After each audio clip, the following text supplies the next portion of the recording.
નમસ્કાર, મારું નામ છે મૌલિક ભાવના ઠાકર અને R&M એજ્યુકેશનના આ ઓનલાઈન પ્લેટફોર્મમાં આપ સર્વેનું સ્વાગત છે. તમે જાણો છો કે આપણે આ પ્લેટફોર્મના માધ્યમ થકી દરરોજ કોઈને કોઈ દિન વિશેષ હોય અથવા તો ભારત અને વૈશ્વિક કક્ષાએ કોઈ મહત્વની ઘટના બની હોય તો આપણે એની માહિતી છે મેળવીએ છીએ અને એના વિશે કશુંક જાણીએ છીએ. આજે છે 2 જૂન 2024 કે જે આપણે ગ્રેગોરિયન કેલેન્ડર પ્રમાણે ઓળખીએ છીએ. પણ જો આપણે વાત કરીએ આપણા ગુજરાતી કેલેન્ડર એટલે કે વિક્રમ સંવંત પ્રમાણે તો આજે છે વિક્રમ સંવંત 2080મું વર્ષ ચાલે છે અને આજની તિથિ છે વૈશાખ વદ 11.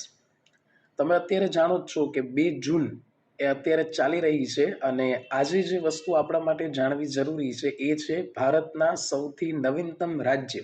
બીજા શબ્દોમાં કહીએ તો ભારતનું જે છેલ્લું રાજ્ય અસ્તિત્વમાં આવ્યું એ હતું તેલંગાણા. તો આજનો જે દિવસ છે એ તેલંગાણા રાજ્ય નિર્માણ દિવસ તરીકે ઓળખવામાં આવે છે અને ત્યાં એની ઉજવણી છે કરવામાં આવે છે. જેમ આપણે ગુજરાત રાજ્યની સ્થાપનાની ઉજવણી 1મી મે ના રોજ કરીએ છીએ એમ આજે એટલે કે 2 જૂને તેલંગાણા રાજ્ય નિર્માણ દિવસ મનાવવામાં આવે છે. આ દિવસ વિશે વધુ જાણીએ એ પહેલા આપણે થોડુંક ઇતિહાસ વિશે ડોક્યુ કરીએ, આપણે એની અંદર થોડુંક ઝાંકીએ. તો આપણે એટલું તો જાણીએ જ છીએ કે 1947ના વર્ષમાં બ્રિટિશ હુકુમતમાંથી ભારત છે આઝાદ થયું અને એ સમયગાળા દરમિયાન અંદાજિત 562 કરતા પણ વધુ દેશી રજવાડાઓ અસ્તિત્વમાં હતા.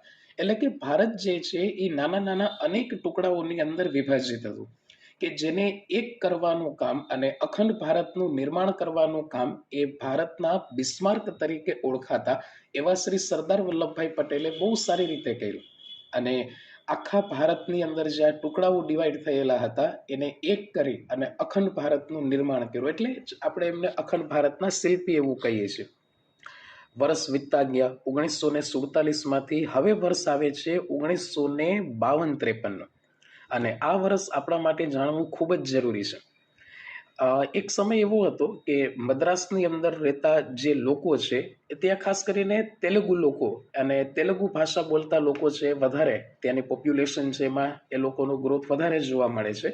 તો એ લોકોએ પોતાના એક અલગ રાજ્યની માંગ કરી કે ભાઈ અમે લોકો તેલુગુ બોલીએ છીએ, અમારી ભાષા છે એ તેલુગુ છે, તો અમારા માટે એક અલગ તેલુગુ ભાષી રાજ્ય હોવું જોઈએ. અને એ સમયમાં આ આંદોલન એટલું જોર પકડ્યું, કેટલાય લોકો જે છે એ શહીદ થયા અને અંતે 1 ઓક્ટોબર 1953ના રોજ, ફરી પાછી ડેટ હું રિપીટ કરું છું, 1 ઓક્ટોબર 1953, આ દિવસના રોજ એ ભારતનું પહેલું, જો ખાસ યાદ રાખજો કે ભારતનું પહેલું ભાષાવાર રાજ્ય છે એ આંધ્રપ્રદેશ નિર્માણ પામ્યું.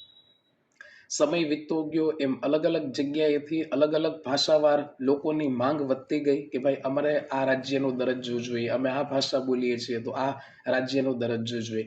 એમ કરતા કરતા કરતા કરતા ભારતની અંદર 2014ની સ્થિતિએ, હું વાત કરું છું 2014 સ્થિતિએ, એ સમયગાળા દરમિયાન ભારતમાં 28 રાજ્યો અસ્તિત્વમાં હતા અને કરુણતા એવી છે કે જે ભારતનું પહેલું રાજ્ય બન્યું એમાંથી જ વર્ષ 2014ની અંદર જૂન મહિનાની 2જી તારીખે એટલે કે આજે એક નવું રાજ્ય અસ્તિત્વમાં આવ્યું અને એ નવું રાજ્ય એટલે જેને આપણે આજે તેલંગાણાના નામે ઓળખીએ છીએ. તો જે ભારતનું પહેલું રાજ્ય બન્યું એમાંથી જ ભારતનું છેલ્લું રાજ્ય અસ્તિત્વમાં આવ્યું, 29મું રાજ્ય કે જે તેલંગાણા તરીકે ઓળખાય છે. તો આ હતું આજના દિવસનું મહત્વ કે ભાઈ 2 જૂન 2014થી તેલંગાણા જે છે એક નવા રાજ્ય તરીકે અસ્તિત્વમાં આવેલું છે અને આમ જોવા જાવ તો અત્યારે વર્ષ 2024 ચાલે છે એટલે કે 1 દશક જેટલો સમય છે એ આ રાજ્યને નીકળી ગયો છે. બીજી વાત કરીએ તો તેલંગાણા જે છે એ આંધ્રપ્રદેશમાંથી છૂટું પડ્યું એટલે તેલંગાણાના ભાગે આવ્યું હૈદરાબાદ.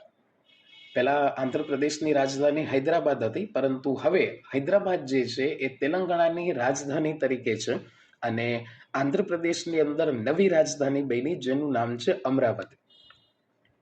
તો આ હતું આજનું દિન વિશેષ કે જેની અંદર આપણે માહિતી મેળવી તેલંગાણા રાજ્ય નિર્માણ દિવસ વિશેની. અને હવે તમારે મને કમેન્ટ સેક્શનની અંદર કહેવાનું છે કે હાલના તેલંગાણાના રાજ્યપાલ કોણ છે અને ત્યાંના મુખ્યમંત્રી કોણ છે. તો આ હતું આજનું દિન વિશેષ. હું આશા કરું છું કે આ વિડીયો લેક્ચરના માધ્યમથી તમને કંઈક નવું જાણવા અને નવું શીખવા મળ્યું હશે કે જે તમને ભવિષ્યની અંદર ક્યાંક ને ક્યાંક તો જરૂર કામ લાગશે.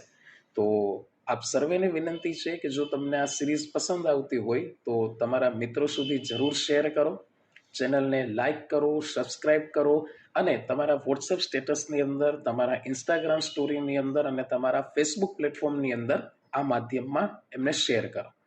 Thank you and have a nice day.